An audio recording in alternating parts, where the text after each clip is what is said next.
Hi, this is Christine Lee. Outlet is Asian Hustle Network. Asian Hustle Network. Yeah. Hi, Simu. Oh, Nice to wow. meet you. I work Hey, at it's great Universal to meet you. Music Group as a Senior Director of Biz Dev and Strategy, but I'm also a fellow at Asian Hustle Network. Glad to be interviewing you today. Duncan! Dave! I can't see you!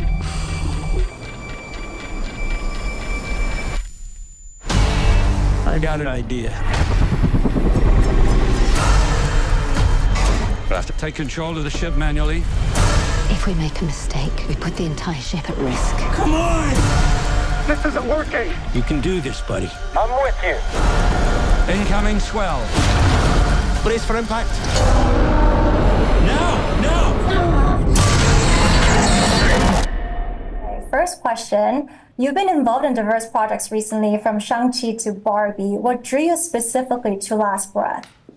I think what really drew me, what draws me to any movie is kind of a promise of a unique experience, you know?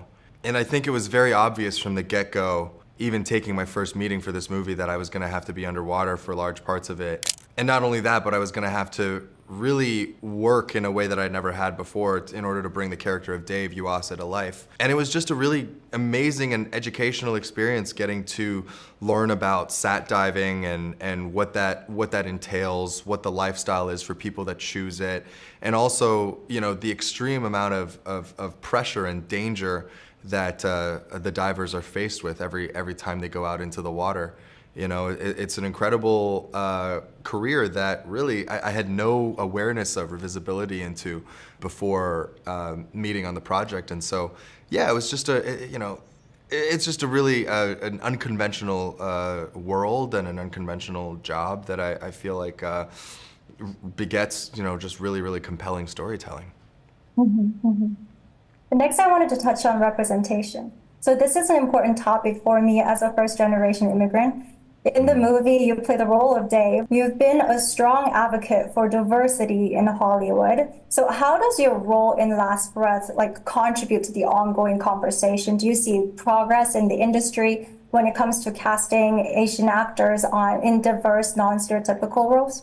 You know, in bringing that character to life, you know, I might not look exactly like him, but I was really fascinated by his essence, by who he was as a person. At the end of the day, you know, conversations about everything else aside, I think, you know, I know that the better I am at my job and the more compelling that I can be, the more opportunities that I'll have. And so, you know, whatever kind of greater implications that has, you know, I think it's best just to kind of focus on what the task at hand is. And for me, for Last Breath, it really is to bring this really fascinating character of Dave, because he's such a consummate professional, just wonderfully unsentimental about his job in the best possible way. Having met him in person too, he's just such a magnetic individual, and it just presented a really, really great challenge for me. Not only to learn how to dive at a near, I don't want to say near professional, but we certainly trained every day to be able to get as close to that as possible,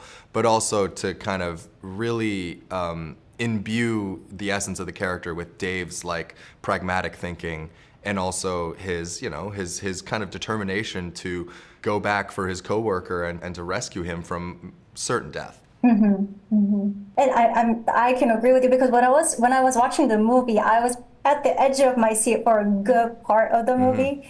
And it's such a powerful movie about teamwork, about camaraderie. What do you hope audiences will take away from Last Breath? And how do you think it stands out from other survival movies? You know, I love that it's based on a true story. You know, Alex Parkinson, who directed Last Breath, also directed the documentary version of this 5 years ago. So it came out in 2019, and it was a real resource for all of us kind of coming into this project, myself, Woody, and Finn, who played the three divers, to be able to rely on Alex's knowledge base and all of his expertise around the project. I think more than anything, this movie shows that we're more alike than we are different.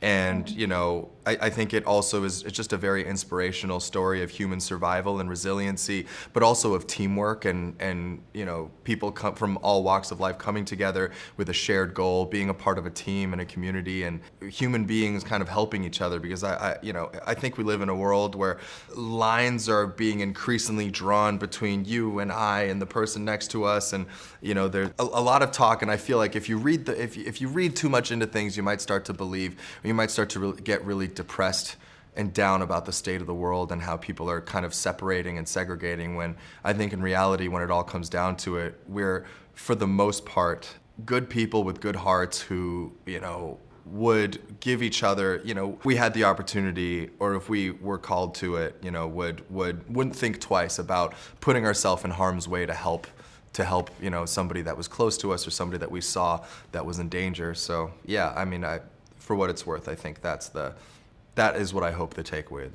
of the film is. Thank you so much. And one last question before Sure. we run out of time. You mentioned that there was an extensive underwater training that you were involved in. Yeah. What kind of training did you undergo, and what was the most challenging aspects of it, and what was the most fun part of it? Yeah, so we did about, Finn and I did about 3 weeks of just straight up underwater scuba training. So the same kind of training that you would do if you were, you know, vacationing in Mexico or Thailand or Hawaii. Yeah.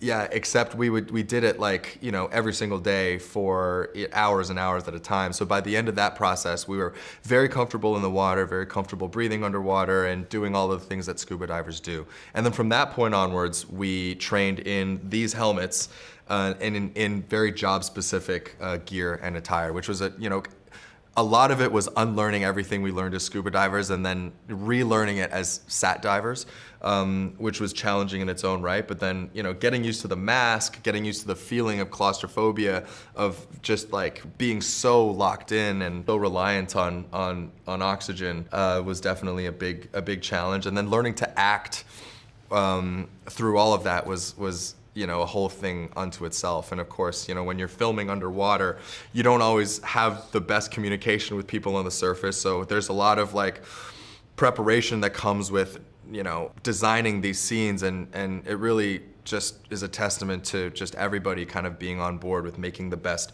possible movie, that we were able to get it all done and do it, you know, I would say very, very safely too. Right. That's fantastic. Well, thank you so much for your time today. Yeah, I thank really you. Yep. Appreciate All it. right.